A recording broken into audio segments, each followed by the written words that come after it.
ನ್ಯಾಯ ಎಲ್ಲಿದೆ, ನ್ಯಾಯ ಎಲ್ಲಿದೆ?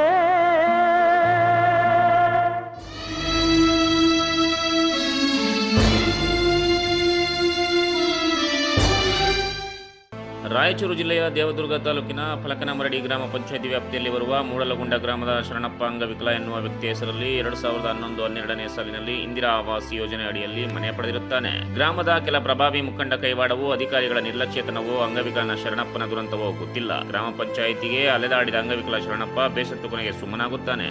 ಆದರೆ 2016-17ರಲ್ಲಿ ಶರಣಪ್ಪ ಹೆಸರಲ್ಲಿ ನಕಲಿ ಬ್ಯಾಂಕ್ ಖಾತೆ ಸೃಷ್ಟಿಸಿ ಸುಮಾರು 75,000 ವಂಚಿಸಿದ ಘಟನೆ ತಡವಾಗಿ ಬೆಳಕಿಗೆ ಬಂದಿದೆ. ತೀವ್ರ ಬಡತನ, ಸಂಪೂರ್ಣ ಅಂಗವೈಕಲ್ಯ ಹೊಂದಿದ್ದ ವ್ಯಕ್ತಿಗಳಿಗೆ ನಿರಂತರವಾಗಿ ಮೋಸ, ವಂಚನೆಗಳು ನಡೆಯುತ್ತಿರುವುದಕ್ಕೆ ಇದು ಒಂದು ಸ್ಪಷ್ಟ ನಿರ್ದೇಶನ ಅನಿಸುತ್ತೆ.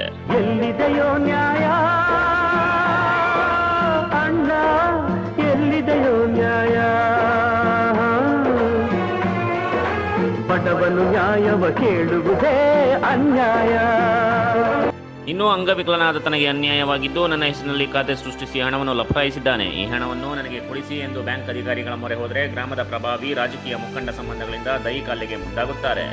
ನಾವು ಯಾವ ಸಮಾಜದಲ್ಲಿ ಇದ್ದೀವಿ? ಅಂತಹ ಅಸಹಾಯಕರಿಗೆ ಸಮಾಜದಲ್ಲಿ ಗೌರವಯುತವಾಗಿ ಬದುಕಲು ಅರ್ಹತೆ ಇಲ್ವಾ? ನಮ್ಮನ್ನು ಆಳುವ ಜನಪ್ರತಿನಿಧಿಗಳು ಇಂತಹ ಸಾಮಾಜಿಕ ಅನ್ಯಾಯಗಳು ಕಾಣಲ್ವೇ? ಮಾನ್ಯ ಶಾಸಕರೇ, ಎಲ್ಲಿದೆಯೋ ನ್ಯಾಯ ಅಣ್ಣ, ಎಲ್ಲಿದೆಯೋ ನ್ಯಾಯ? ಬಡವನು ನ್ಯಾಯವ ಕೇಳುವುದೇ ಅನ್ಯಾಯ.